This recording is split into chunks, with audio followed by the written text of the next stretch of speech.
નમસ્તે વિદ્યાર્થી મિત્રો, જ્ઞાનપથ શૈક્ષણિક સંકુલમાં આપનું હાર્દિક સ્વાગત છે. આજે આપણે ધોરણ 8 વિષય હિન્દી અને હિન્દી વિષયની અંદર આજે આપણે નવો યુનિટ એટલે કે પાઠ આપણો 6 ભરત. તો આજે આ વિડીયોની અંદર આપણે આ પાઠની વિસ્તૃત માહિતી મેળવશું અને સાથે સાથે તેનું ગુજરાતી ભાષાંતર પણ જોઈશું. તો ચાલો આપણે શરૂઆત કરીએ. ભરત પાઠના લેખક છે રાજા લક્ષ્મણસિંહ. તો પહેલાં આપણે તેના જીવન વિશે થોડી માહિતી મેળવીશું.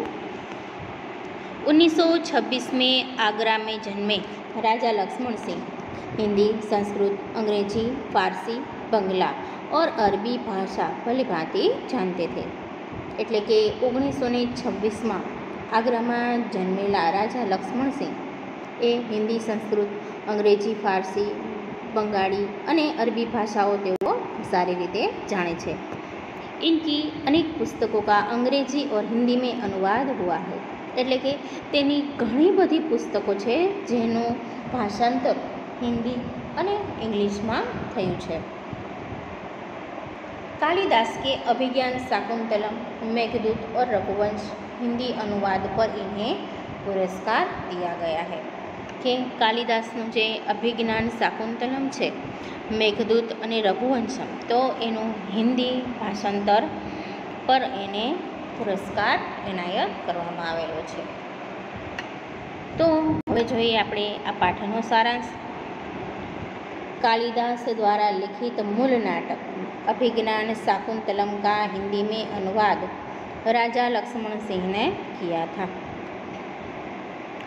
કે કાલિદાસનું જે મૂળ નાટક છે જેનું નામ છે અભિજ્ઞાન શાકુંતલમ, તો એનું હિન્દીમાં અનુવાદ એટલે કે તેનું ભાષાંતર કરીને કોણે કર્યું હતું? તો કે રાજા લક્ષ્મણ સિંહે. प्रस्तुत पाठ उसी नाटक का एक अंश है. कि आ पाठ છે એ જ નાટકનો એક ભાગ છે. ऋषि कण्व के आश्रम में शकुंतला का पुत्र भरत एक सिंह शावक के साथ खेल रहा है. आश्रम में रहने वाली 2 तपस्विनियाँ बालक को रोकने का प्रयत्न कर रही है. राजा दुष्यंत छुपकर इस मनोहर दृश्य का आनंद ले रहे हैं. बालक के प्रति सहज आकर्षण से वे रोमांचित है. उनसे रहा नहीं गया और वे बालक के पास पहुंच गए. उसे गोद में उठाकर प्यार किया. वे सोचने लगे, काश यह बालक मेरा पुत्र होता. दोनों तपस्विनियों की बातचीत से उन्हें पता चला कि यह बालक उन्हीं का पुत्र है. यह जानकर वे खुशी से झूम उठे. तो શું થાય છે કે કણવ ઋષિના આશ્રમમાં શકુંતલાનો પુત્ર જેનું નામ ભરત છે એ એક સિંહના બાળ બચ્ચા સાથે રમત રમે છે. અને આશ્રમની અંદર જે રહેવાવાળી તપસ્વિનીઓ છે એ આ બાળકને તેની સાથે રમતા રોકે છે. અને રાજા દુષ્યંત છે આ બધું જ જે દ્રશ્ય છે એ છુપાઈને જોઈ રહ્યા હોય છે. અને આ બાળક પ્રત્યે તે વધુને વધુ આકર્ષિત થાય છે અને તેનાથી રહેવાતું નથી. અને તે બાળકની પાસે અચાનક પહોંચી જાય છે. તેને પોતાના ખોળામાં લઈને તે પ્રેમ કરવા લાગે છે. અને તેનાથી એને એવો વિચાર આવે છે કે જો આ બાળક મારો દીકરો હોય તો. એવામાં જ એને જે આ 2 તપસ્વિનીઓ છે એની અંદરો અંદર વાતચીત સાંભળીને એને એવી વાતની જાણ થાય છે કે આ બાળક છે એ મારો જ દીકરો છે. અને જેથી કરીને તે ખૂબ જ આનંદિત થઈ જાય છે. તો આ પાઠનો આ સારાંશ ટૂંકમાં આપણે જોઈ લીધો. હવે તેની આપણે વિસ્તૃતપૂર્વક સમજૂતી મેળવીએ. તો નાટક છે અને તેમાં પાત્ર તરીકે છે બાલક ભરત, તપસ્વીની પહેલી, રાજા દુષ્યંત અને તપસ્વીની દૂસરી. આ 4 પાત્રો છે. હવે શરૂઆત થાય છે. દ્રશ્ય. एक बालक सिंह के बच्चे को घसीटते हुए लाता है और 2 तपस्विनियाँ उसे रोकती हुई आती हैं। राजा दुष्यंत पेड़ की ओर से उन्हें देख रहे हैं। હવે પ્રથમ જે દ્રશ્ય બતાવવામાં આવે છે નાટકનું એ છે કે એક બાળક હોય છે, તો એ બાળક છે એ આ જે સિંહનું બચ્ચું છે એને ઢસડીને લઈ આવે છે અને આ આશ્રમની 2 તપસ્વીની છે એ તેને રોકે છે અને રાજા દુષ્યંત છે એ ઝાડની પાછળ ઊભા છુપાઈને આ બધું જ જોવે છે। બાલક: અરે સિંહ, તું અપના મુખ ખોલ, તું મેરે દાંત ગિનગા। કે હે સિંહ, તું તારું મોઢું ખોલ, મારે તારા દાંત ગણવા છે। એવું કોણ કહે છે? આ બાળક છે તે। હવે પહેલી તપસ્વીને: એ હઠીલે बालक, तू बन के इन पशुओं को क्यों सताता है? हम तो इन पशुओं को बाल बच्चों के समान रखते हैं। तेरा साहस बढ़ता ही जाता है। तेरा नाम ऋषियों ने सर्वदमन रखा है, सो ठीक ही है। હવે આ પહેલી તપસ્વીની બોલે છે કે એ જીદ્દી બાળક, તું આ જંગલના પશુઓ છે એને શા માટે હેરાન કરે છે? અમે તો આ બધા પશુઓને અમારા પોતાના બાળકો હોય એવી રીતે રાખી છે અને તારું સાહસ તો વધતું જ જાય છે। કહે છે કે તારું નામ આ ઋષિઓએ સર્વદમન રાખ્યું એ બરાબર જ છે। ત્યાર પછી દુષ્યંત: ઉનકી બાतें सुनकर स्वयं से, હવે આ તપસ્વીનીની વાત સાંભળે છે છુપાઈને અને પોતાની જાતને કહે છે, આહા क्या कारण है कि मेरा स्नेह एक बालक की ओर उमड़ा सा आता है? કે એવું શું કારણ છે કે મારો પ્રેમ છે આ બાળક પ્રત્યે વધતો જ જાય છે? दूसरी तपस्विनी: जो तू इस बच्चे को छोड़ न देगा तो सिंहनी तुझ पर दौड़ेगी। કે જો તું આ બાળકને જે છે સિંહનું બચ્ચું એને છોડી નહીં દે તો સિંહણ આવશે અને તારા પર હુમલો કરશે। बालक मुस्कुरा कर: ठीक है, સિંહની કા મુझे ऐसा ही डर है। કે તે હસીને જવાબ આવે છે કે ઠીક છે અને મને આ સિંહણનો પણ એટલો જ ડર છે। मुँह चिढ़ाता है કે મોઢું ફેરવે છે। दुष्यंत आश्चर्य से: यह बालक अवश्य किसी तेजस्वी वीर का पुत्र है।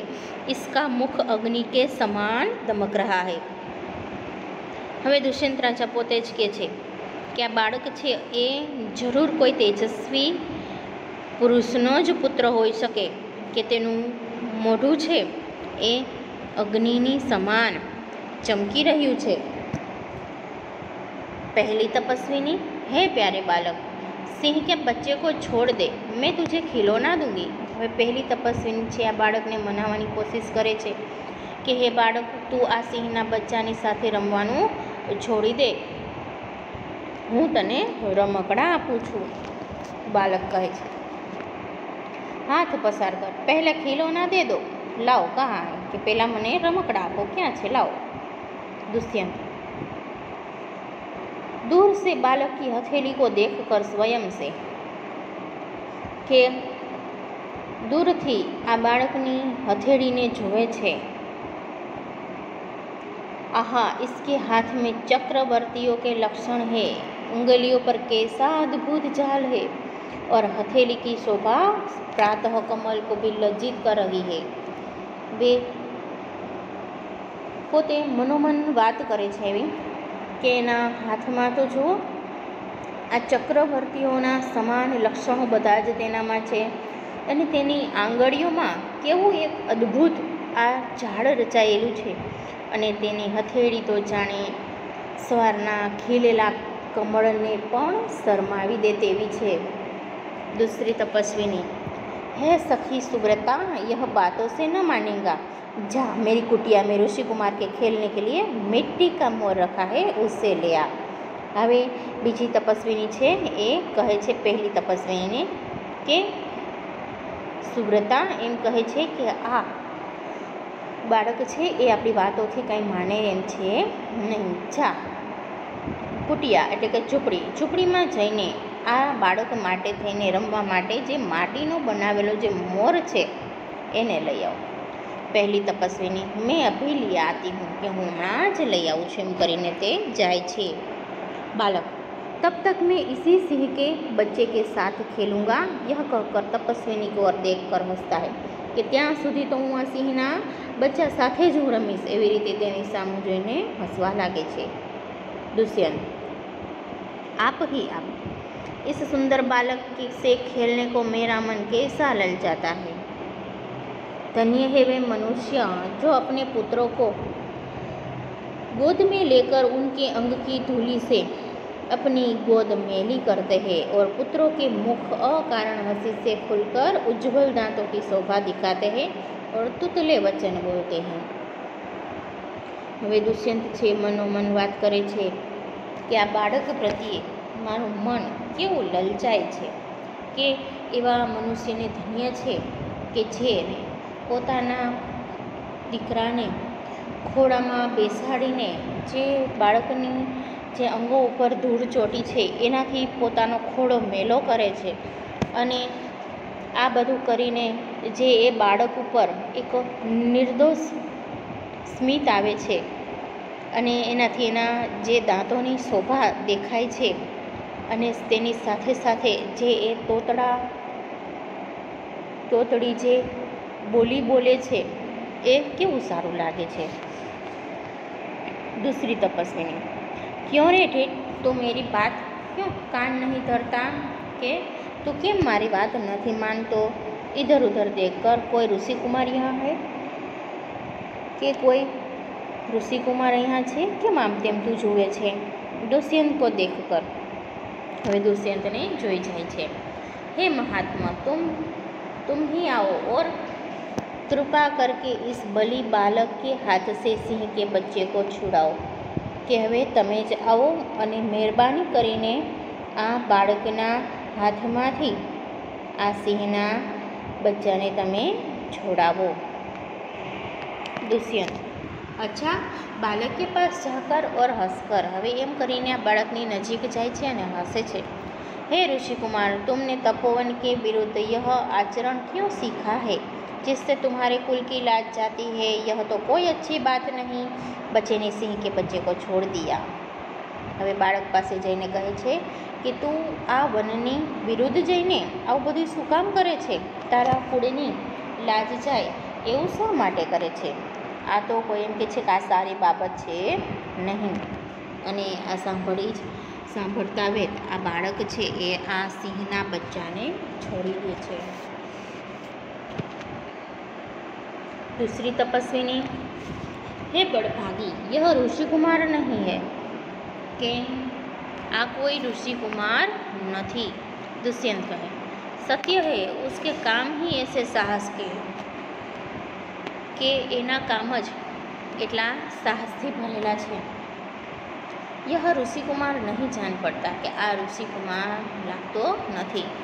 परंतु मैंने तपोवन में वास देख इसे ऋषि पुत्र जाना था. કે આને તો આ વનમાં રહે છે માટે મેં એવું માન્યું હતું કે આ તો કોઈ ઋષિ પુત્ર લાગે છે. बच्चे की हथेली को अपने हाथ में लेकर स्वयं से, હવે આ બાળકની હથેળી છે પોતાના હાથમાં લઈને જોવે છે. आहा, जब इसका हाथ छूने से मुझे इतना सुख हुआ है तो जिस बड़भागी का यह बेटा है उसे कितना हर्ष होता होगा. કે જેનો હાથ ખાલી હાથમાં લઈને જો મને આવા સુખનો અનુભવ થાય છે તો જે આ ભાગ્યશાળીનો દીકરો છે એને કેટલો આનંદ થતો હશે. दूसरी तपस्विनी दोनों की ओर देखकर बड़े अचंभे की बात है. હવે આ બંને તપસ્વીની એકબીજા સામું જોવે છે અને કહે છે કે આ તો ખૂબ જ આશ્ચર્યની વાત છે. दुष्यंत, तुम्हें क्यों अचंभा हुआ कि તમને કેમ આશ્ચર્ય થયું. दूसरी तपस्विनी, इसलिए हुआ कि इस बालक की और तुम्हारी सूरत बहुत मिलती है और तुम्हें जाने बिना भी इसने तुम्हारी बात मान ली. કે તમારા ચહેરા સાથે આ બાળકનો ચહેરો ખૂબ જ મળતો આવે છે અને તમને ઓળખ્યા વગર જ એને તમારી વાત માની લીધી. दुष्यंत, बच्चे को गोद में उठाकर, हे तपस्विनी, जो यह ऋषि कुमार नहीं है तो किस वंश का है. કે જો આ ઋષિ કુમાર નથી તો આ ક્યાં વંશનો છે. दूसरी तपस्विनी यह पुरुवंशी है। क्या पुरुवंशी છે